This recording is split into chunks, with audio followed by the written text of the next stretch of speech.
Hello class, welcome to week 8 of your BUAD 201 class. This week is an online class and we are going to be looking into chapter 9, which discusses negative messages.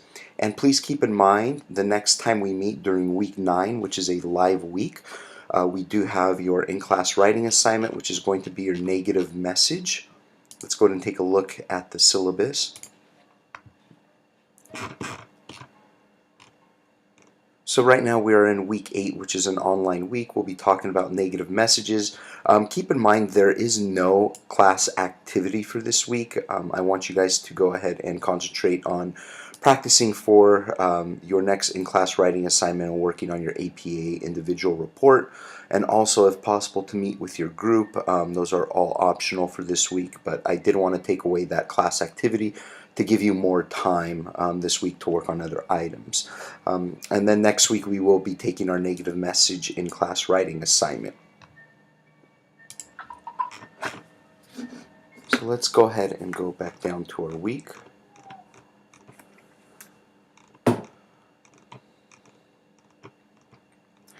So for your tasks to complete this week, please make sure to watch this weekly class video lecture below. Again, there's no class activity for this week. If possible, try to meet with your group since we don't have a class activity for this week. Make sure to read chapter 9 in your textbook so you have a good understanding and thorough evaluation of negative messages, which is chapter 9. And again, a reminder for this week, you have a mandatory live class meeting next week during week 9. So please make sure to be on time since you're going to be writing your negative message. And before the start of next week, make sure to complete your chapter 9 digital mind tap homework. Read chapter 10 so you are prepared for a lecture. In addition, prepare for your negative message in class writing assignment. Please make sure to know memo format, letter format, and email format because it is going to be one of these three for your negative message. And in addition, for your records, I went ahead and I inserted here our PowerPoint for our chapter 9 lecture, which we will be watching now.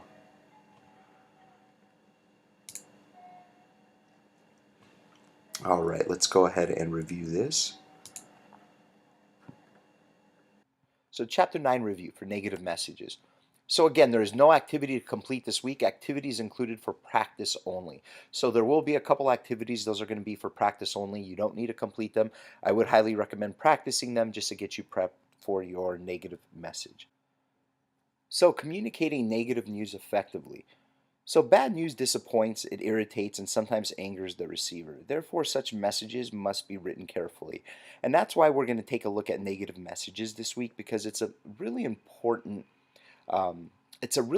quality and trait to know for the workplace because you may have to write a negative message one day, whether it's to your boss, a coworker, or even to a client.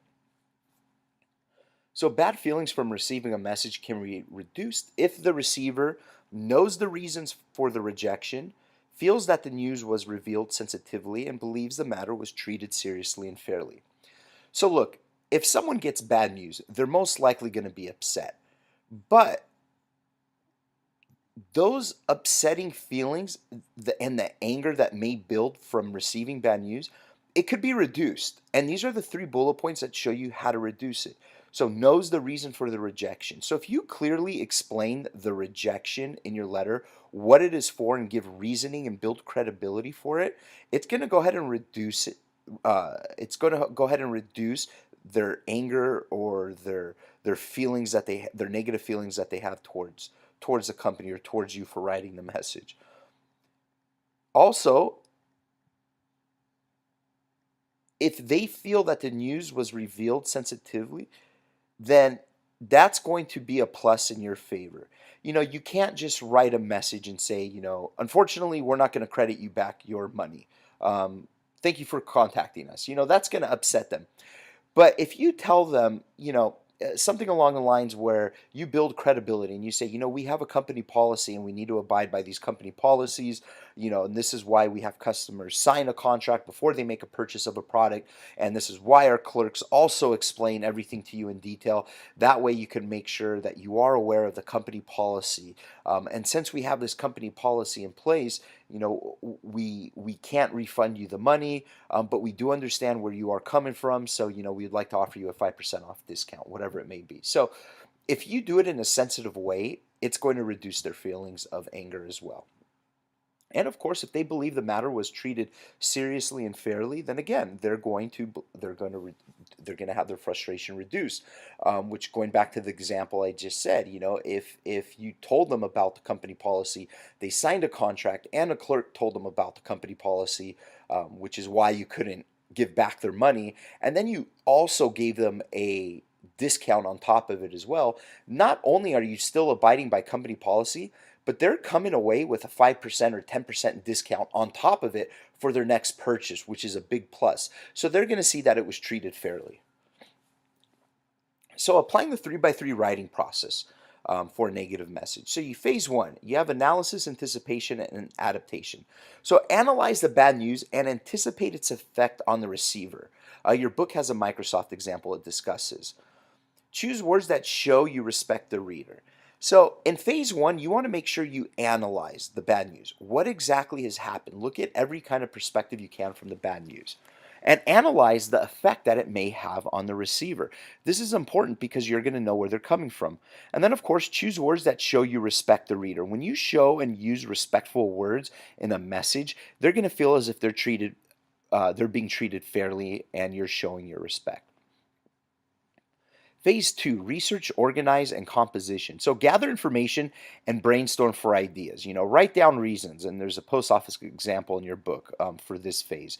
But, gather information and brainstorm for ideas. So look for as many different possible ideas that you can. So gather information. What happened? Why did it happen? Why is the customer reaching out to us? What can I do to help this customer? Is there anything I can do? If I can't help this customer and do what they're asking for, what else can I do? Start writing writing down everything you possibly can. This way, when you have more ideas and more things written down, it's easier to pick out from those ideas than it is to try to write on the fly. So this is why research, organization, and composition is so important when you are writing your your negative message. Phase three, editing, proofreading, and evaluating. Read over your message carefully. Check wording to be sure you are concise without being harsh, and find synonyms if you overuse words. Remember, when you're writing a negative message, that person who's going to be receiving the message is going to have frustration, anger. They're going to feel disappointed. So you don't want to do anything to further upset them. So this is why you read over your message carefully. You want to make sure you catch all your spelling or grammar mistakes. Check wording to be sure you are concise without being harsh. If you feel you sound a bit harsh, most likely you probably are a little harsh. Maybe you could check your wording, come down a little bit on being so harsh, and try to being a little bit more unbiased towards the situation. And if you read your letter or email or memo, find synonyms if you feel you overuse some words. So a lot of time, if you're reading over it and you feel that a word is being repeated quite often, try to find some synonyms for it, because this is going to help you build more of a streamlined process where the reader won't get frustrated reading words over and over and over. So analyzing a negative news strategy. So carefully consider the audience, purpose, and content. Now, considering the audience is extremely important, and I want to talk about an example for this type of situation, for carefully considering the audience. So a few years ago, Target, the retail store, they had a security breach where hackers breached their company information, and they stole personal information from customers of Target online. Now, Target had to reach out to these customers, and there were two types of customers. There were customers who were not affected and their information was not stolen, and then there were customers whose information were stolen. So when you have two different audiences, this is going to make a big difference, because going down to the next bullet points, this is going to base whether you use the direct approach or the indirect approach. So what Target did was, for the people who were not affected by the security breach, their personal information was not stolen, they used a direct approach. They wrote these customers letters or emails, and they said, dear customer, recently Target has been the victim of online theft. We have had hackers break into our system, and customer information was stolen from 50,000 plus customers in our database. At this time, your information was not stolen. So right after the opening paragraph, you're directly giving them the news. You're letting them know, hey, we've had a security breach, but it's cool. Your information wasn't stolen. Therefore, they know right away what the letter is going to be about, and they understand, hey, you guys have had a situation, but my information wasn't stolen, so I don't need to worry about it. Then Target went on and explained what they were going to do, what they were offering for those people whose information were stolen, a hotline to call for identity theft, etc., etc. So since these people received their information in the beginning of the email or letter, they maybe half of them didn't even finish reading the letter. They said, you know what, my information wasn't stolen. I don't care. It's done. Whereas with an indirect approach, knowing your audience is extremely important. For the audience whose information was stolen, Target used the indirect approach. So they opened up with the same paragraph opening saying, dear customer, recently Target has been a victim of a security breach online, and the information of multiple customers were stolen, and this happened to over 50 plus thousand customers. Target is carefully considering hiring a third party investigation unit to look into the matter to see what happened. In addition, we're building up our security. We're also hiring another third party internet security to make sure this doesn't happen again. For those people whose information was stolen, this is the number that they can call to get 3 years of free credit monitoring for identity theft. At this point in time, your information was stolen. Your personal information was one of the customers who was stolen from our security breach. We do apologize about the situation, and we do hope you take these above steps into consideration and into matter. So what they did was, with the indirect approach, they built credibility and they built reasoning before they gave the bad news. Because if they gave the bad news in the beginning, now they're setting up a mindset that the reader's going to be very upset reading the rest of the letter. And they may not even read the rest of the letter and skip over all the parts that they need to know. But using that indirect approach, it helps build the credibility. It shows what they're doing. It shows a phone number that they can call for identity theft protection. Then it gives them the bad news. So this is why considering your audience is extremely important. So in a negative message, it's important to know, am I going to use the direct approach or the indirect approach? So use the direct approach when the bad news is not damaging, when the receiver may overlook the bad news, when the organization or receiver prefers directness, or even when firmness is necessary. Use the indirect approach when the bad news is personally upsetting, when the bad news will provoke a hostile reaction, when the bad news threatens the customer relationship, and when the bad news is unexpected. So for a class activity 1, again, this is for activity for practice only. You do not have to turn it in. Using the direct approach for delivering bad news can be best if the news is not damaging, or even if the receiver may overlook the bad news. This will allow the information to be clearly given to the receiver without any confusion. Activity, read the direct approach negative newsletter on page 291 of your book. Now, since you guys all have online books, you don't even have to worry about the page number. Go ahead and read any of the negative newsletters in your chapter. Be sure to break down each part of the letter in blue writing to understand what each section entails. Pick one of the sections the letter breaks down and write 2 to 3 sentences explaining how the writer effectively wrote this section. Why is this important to the reader? If you were the reader, how would you react? Again, this is for practice only. There is nothing to turn in. So let's take a look at apologizing. So apologizing, according to your book, is admission of blameworthiness and regret for an undesirable event.